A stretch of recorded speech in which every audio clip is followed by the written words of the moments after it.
G'day everybody.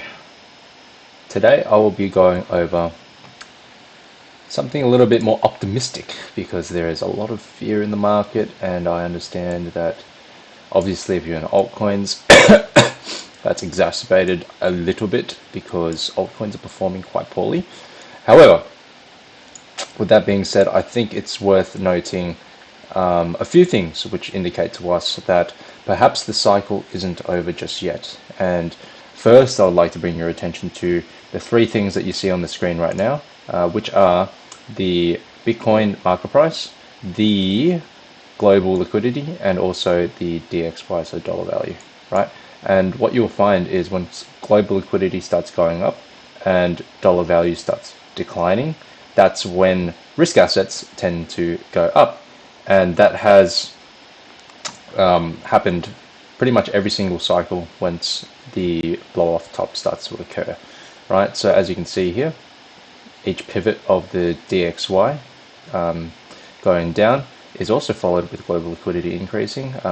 The very extreme case here would be COVID-19, once the US printers started going crazy and dollar value started to drop here, causing the final blow off top in the Bitcoin 2020 bull market cycle. And what are we finding right now? We're finding that on the 0618 pivot here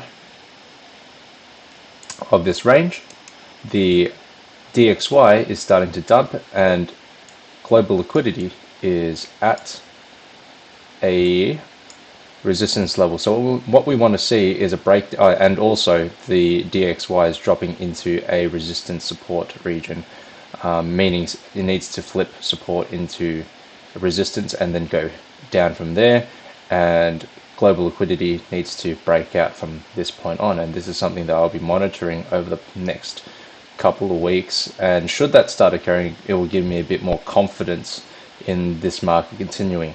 Obviously the DXY can continue to the upside using this as support and bouncing up, and global liquidity can start decreasing, and that will cause, more issues for the bulls. However, at the moment it's a pivotal point for the market. I would also like to draw people's attention to some tried and tested indicators on this market, namely the MVRV Z-score, and it's simply three things. It's the Bitcoin market, the fair market cap, so that's pretty much what Bitcoin's trading at market value, and the realized cap, so that's the blue line, right? The blue line that you see tracing here, and that's the average value of all the Bitcoins based on the last time it moved on the blockchain, right? And the Z-score is essentially the distance between the blue line and the market, the realized cap and the market cap. And as you can see, every time it's dipped below, that's when the Z-score has gone into the green region, which has been a good buying opportunity. And once it's gone far away, the Z-score, the orange line, comes into the red region, which we are nowhere near. And if history were to repeat itself, we would at least get near this region before we would consider that a top, and that is something that we are hoping will play out this time around. Net unrealized profit and loss, or NUPL, is pretty much people's positions in the market. And obviously when people are deeply underwater and in the negative, that is shown here at the green region, and they might be closing their positions. And euphoria and greed is once the red region is touched by the blue line. We've yet to even sort of get near, or we're approaching, but we're not there just yet.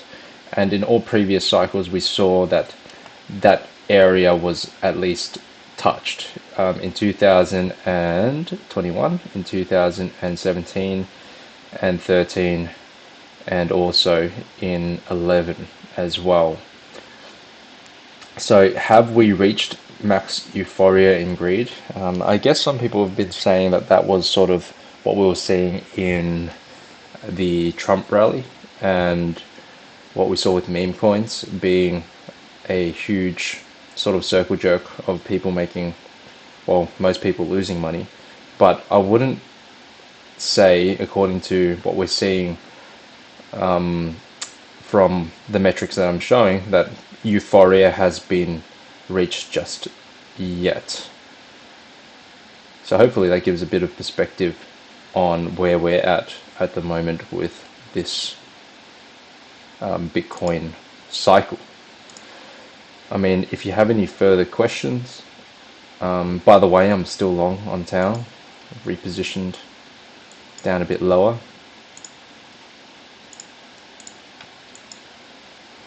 Still keeping this long alive, so that's not changed.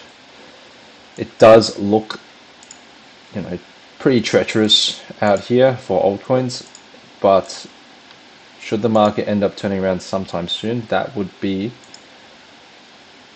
ideal. And like I said in the previous video, we've had the 27 or so % decline, which would be the higher end of what would be expected in this cycle. There's something worth noting as well, and that is the CME gap, which we see on the daily here, and it's not completely cleared off. It's almost closed, but it still has a bit of room to go by a few %. And what I've seen throughout this entire cycle is that these gaps tend to close a couple of % past the gap itself, and partial closes are generally completely filled. So there is potential here for a retest of these lows at some point, and that might come about within the month, the mid part of March, and rebounding into the start to mid of April and going up from there. That's not guaranteed. Maybe we go up all the way from here, but we will have to wait and see.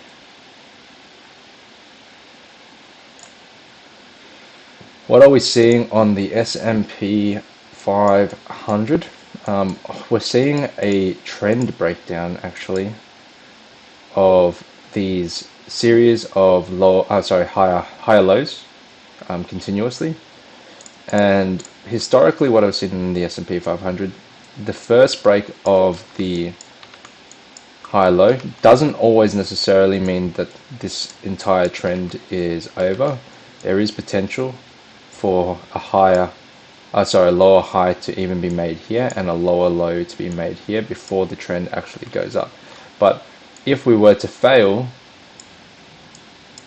at the second lower low, the odds increase that there possibly is a larger potentially start of a bear market that is going to play out. So the ideal situation for the time being is that this lower low is put in and we continue to trend up. The second situation that we might want to see is some movement and creating higher lows here, and then the final push up.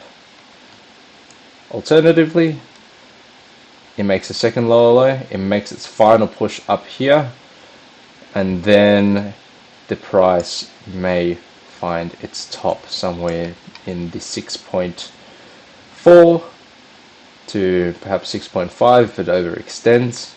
But that has been my general expectation this entire cycle, and I don't see the S&P 500 finishing off right here. And perhaps this aligns with where Bitcoin does its blow off top. So hopefully that gives a bit of perspective on where we are. As far as altcoins are concerned, some of them look pretty decently bad, and there's no sugarcoating that. I'm going to look at the worst case here. which has been Ethereum, and I'm going to use this base here, right? I did speak in the previous video, if you are out of the market, don't enter the market unless this is reclaimed, and we are continuing to trend down. And in Ethereum's history, breakdowns of major supports, diagonal supports, have tended to lead to longer term drawdowns versus immediate springs up, right? That did occur in the first cycle that Ethereum existed. Broke down from this and it had a major spring up. Potentially that could be the case here, but there is potential, obviously, for this to continue on. Given the fact that what we know about Bitcoin being technically undervalued by the previous indicators that we reviewed, and the potential for global liquidity to increase, DXY to fall, this potentially gains a few percentage points in my eyes of occurring from here, should Ethereum get part of that rally. And obviously we're looking forward to the Trump administration to introduce the Bitcoin and Ethereum reserves, as well as what was announced the other day, being the Solana XRP ADA reserve.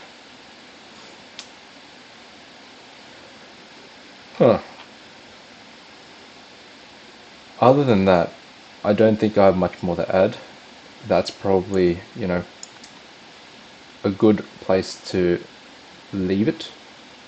Bit of optimism there if you're still holding on for dear life.